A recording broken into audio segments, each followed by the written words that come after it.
नमस्कार साथियों, आज के अंक में आपका स्वागत है। मैं दिलबाग सिंह धनखड़। जैसे कि आप सबको पता है कि हमारे देश में जो लोकसभा के चुनाव चल रहे हैं वो आज 7वां चरण भी आज पूरा हो गया है। इस तरह से हमारे देश में जो लोकसभा के चुनाव चल रहे थे, जो लोकसभा का जो पर्व एक हमारा देश में लोकतंत्र का जो पर्व चल रहा था वो कंप्लीट हो गया है और आज हमारे चुनाव खत्म हो जाएंगे। हाँ, हालांकि हो सकता है कि अभी कहीं छोटी मोटी कोई वोटिंग चल रही होगी छोटी किसी बूथ पर, लेकिन लगभग हमारे देश में आज चुनाव पूरा हो चुका है। और आज शाम से ही एक एग्जिट रिपोर्ट है, एग्जिट आंकड़े हैं, वो शायद आने शुरू हो जाएंगे। एग्जिट पोल में बताना शुरू कर देंगे कि भाई किसकी क्या सरकार बनेगी, किसको कितनी सीटें मिलेंगी। और आप देखने में अब ये आएगा कि 4 तारीख तक ये हमारे हर मीडिया पे, हर चैनल पे ये एग्जिट पोल का एक बहुत बढ़िया एक सिस्टम आपको देखने को मिलेगा। आपको लगेगा कि सरकार आज बन गई। हाँ, इसमें एक चीज़ और भी देखने को मिलेगा। किसी चैनल पे सरकार किसी की बनाएंगे और किसी चैनल पे सरकार किसी की बनाएंगे, यानी कि हर चैनल पे लगभग अलग अलग सरकारें बनेंगी। यह आप भली बात ही देख सकते हैं। तो इसमें देखने में ये आएगा कि जो एग्जिट पोल का जो कई बार जो है कि आंकड़ा बिल्कुल ठीक नहीं बैठता है, इसलिए उनका अपना अपना वो एक विवेक होता है, विचार होता है, उसके हिसाब से वो अपने काफ़ी चर्चा करते हैं और पब्लिक का भी काफ़ी मनोरंजन इसमें होता रहता है। आप इसमें देखेंगे कई नेता आपस में भिड़ेंगे भी, एक दूसरे पर वो कटाक्ष भी करेंगे, एक दूसरे की बुराई भी करेंगे, और वो जो एक बहस होगी वो देखने में काफ़ी रोमांचक होगी। इसके साथ ही आपने एक चीज़ और भी देखेंगे कि आज जो हमारा लोकसभा का चुनाव जो खत्म हो गया है, इसमें आज हमारे जितने भी नेता कार्यकर्ता हैं वो बड़ा चैन का सांस लेंगे और वो आराम से सोएंगे, आराम से रिलैक्स करेंगे, पार्टी करेंगे, एंजॉय करेंगे, अपने घर में टाइम देंगे। लेकिन एक नेता ऐसा होगा जो सोचेगा कि कल मैं जेल में जाऊंगा।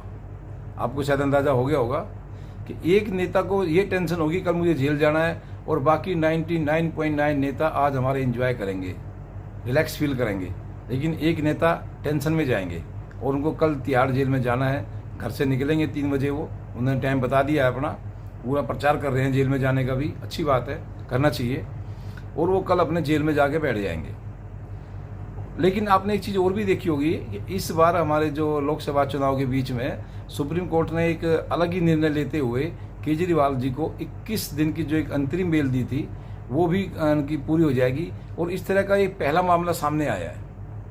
हालांकि इस मामले की काफ़ी आलोचना भी हुई थी, लेकिन मुझे लगता है कि सुप्रीम कोर्ट ने जो ये फैसला लिया है वो शायद कुल मिलाकर थोड़ा ठीक ही लिया है, क्योंकि वरना काफ़ी विपक्षी दल ये बोलते कि भाई बीजेपी ने बहुमत पाने के लिए केजरीवाल को जेल में डाल दिया।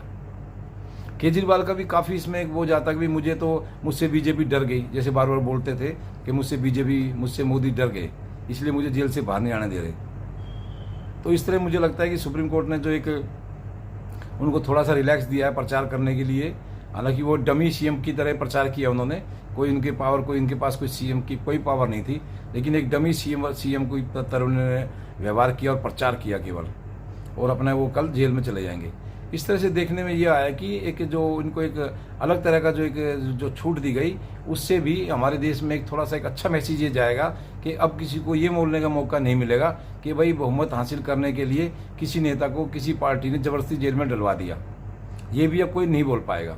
हालांकि इसके बाद जैसे केजरीवाल जी को ये अंतरिम बेल मिली, इसके बाद कई लोगों ने अपनी बेल की एप्लीकेशन लगा दी, अभी मुझे ये काम करना है। और हेमंत सोरेन ने बोला मेरा भी यही बैकग्राउंड है, मेरा भी ये केस है, मुझे भी बेल दीजिए।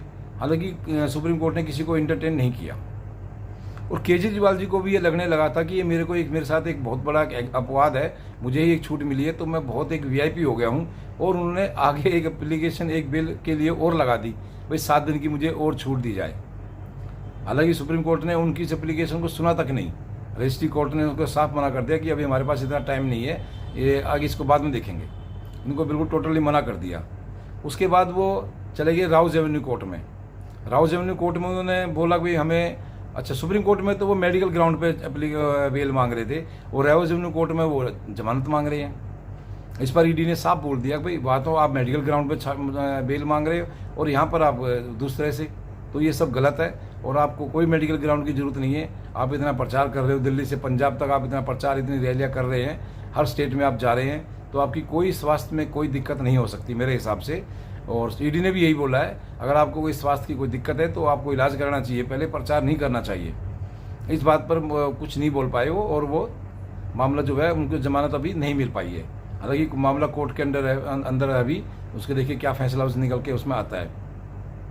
लेकिन मैं तो इसमें एक बात मुझे ये समझ में आती है कि जो केजरीवाल ने दिल्ली की जनता के लिए, खासकर अभी गर्मियों के दिनों में जो पानी की व्यवस्था इतनी ख़राब है, मुझे लगता है कि भगवान ने पहले ही इनका ऐसा सिस्टम बना दिया कि आप लोगों के साथ इतना अत्याचार कर रहे हो, इतना आप करप्शन घोटाला कर रहे हो, तो क्यों ना आपको भी एक ऐसी मिसाल दी जाए कि बाकी सब चुनाव के नेता अपने रिलैक्स फील में होंगे और आप टेंशन में जेल जाएंगे। तो इस तरह से मुझे लगता है कि केजरीवाल को जो जेल गए हैं, ये जेल जो कल जाएंगे, ये बहुत एक समाज में, एक देश में एक बहुत अच्छा एक उदाहरण पेश हो रहा है कि किसी भी नेता को एडवांस में पता है अगर मुझे कल जेल जाना है, और वो जेल जाएंगे क्योंकि उन्होंने काम ही ऐसे कर रखे, इतने बड़े बड़े घोटाले कर रखे हैं। और अब तो ईडी की जो चार्जशीट है, ईडी का जो फैसला है वो बहुत आगे तक निकल चुका है। उसमें उनको खुद लगने लगा है कि भाई अब मैं लंबा जाऊँगा।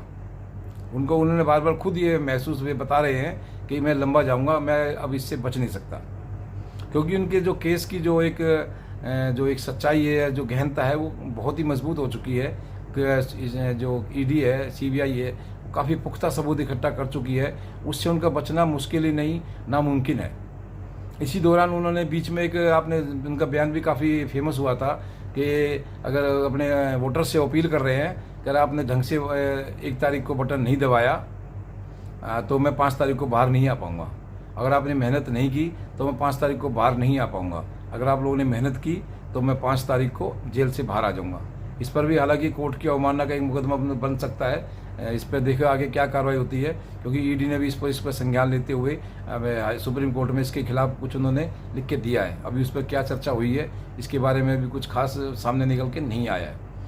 लेकिन इसमें आपने एक चीज़ और देखी होगी, केजरीवाल ने जो गठबंधन आम आदमी पार्टी के साथ किया था वो एक समय के हिसाब से था। बिल्कुल एक ऐसे जो वोटर्स को एक तरह से ऐसे समझ के वोटर्स के साथ किया गया, अच्छा लेकर कि भाई दिल्ली में और हरियाणा में तो वो गठबंधन में है और पंजाब में वो अपना इंडिपेंडेंट लड़ रहे हैं दोनों। वहाँ आम आदमी पार्टी का और कांग्रेस का कोई भी गठबंधन नहीं है। तो इस तरह से उन्होंने कल ही एक बयान भी दिया है, कल परसों बयान भी दिया है कि कांग्रेस से हमारी कोई शादी थोड़ी हो गई है। देखिए, एक मान लीजिए सीएम को कितना एक भाषा का स्तर उनका गिर चुका है, वो बोल रहे कांग्रेस से हमने शादी थोड़ी की है। भाई कांग्रेस से आप शादी कैसे कर सकते हो, आप बताइए। उसमें आम आदमी पार्टी दुल्हन बनेगी या कांग्रेस दुल्हन बनेगी? अब बताइए, दूल्हा कौन होगा इन दोनों में से? शादी की क्या स्थिति होगी? कार्ड में कौन दूल्हा होगा, कौन दुल्हन होगी? तो इस तरह का जो केजरीवाल जी ने जो एक ऐसा ही छोटा जो बयान दिया है, ये काफ़ी निचले स्तर का इन्होंने बयान दिया है। ऐसा उन्होंने बयान नहीं देना चाहिए था। हालांकि वहाँ राहुल गांधी ने भी उनको अच्छी खिंचाई करी है कि पंजाब में वही जो नशे का जो काम है उस पर कोई रोक नहीं लगी है।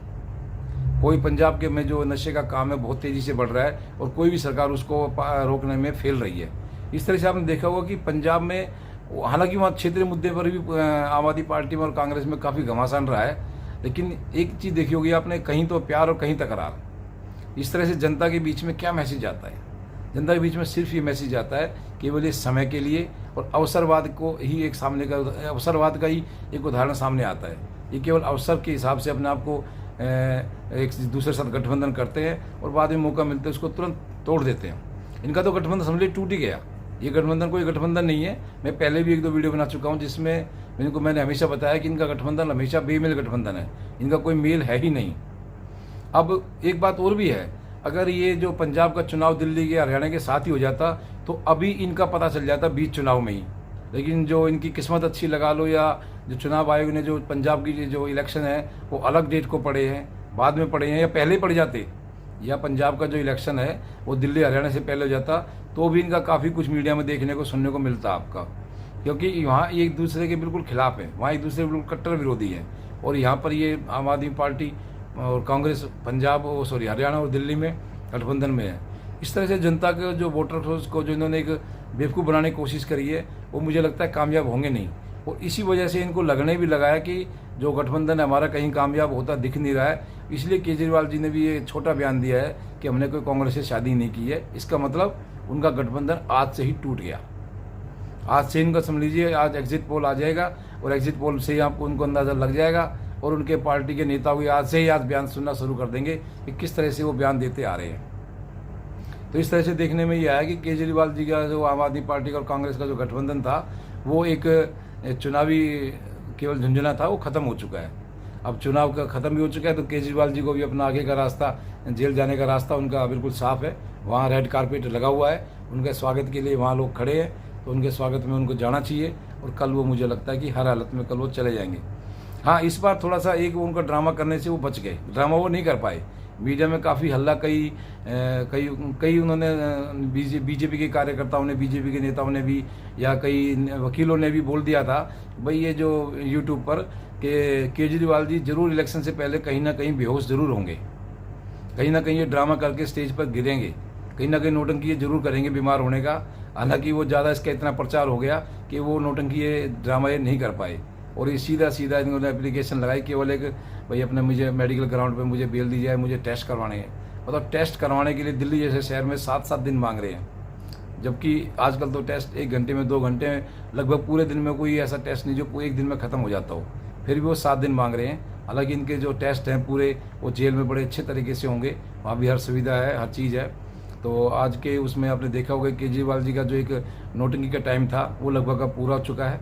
अब वो जेल जाएंगे, और दिल्ली की जनता को पानी में जो तरसता, दिल्ली की जनता जो पानी के लिए तरस रही है, उस पर उन्होंने कभी भी एक शब्द नहीं बोला। कोर्ट जेल से बोलते थे अगर भाई दिल्ली की, मैं दिल्ली का बेटा हूँ, दिल्ली की जनता की उन्हें बहुत चिंता है। लेकिन अब दिल्ली में इतना पानी का संकट है, उस पर उन्होंने एक शब्द नहीं बोला। वो केवल अपनी जेल यात्रा की बात कर रहे हैं। भगवान उनकी जेल यात्रा को मंगलमय बनाए। और आज के अंक में इतना ही। आपको वीडियो पसंद आया तो लाइक शेयर सब्सक्राइब जरूर करें। आपका बहुत बहुत धन्यवाद।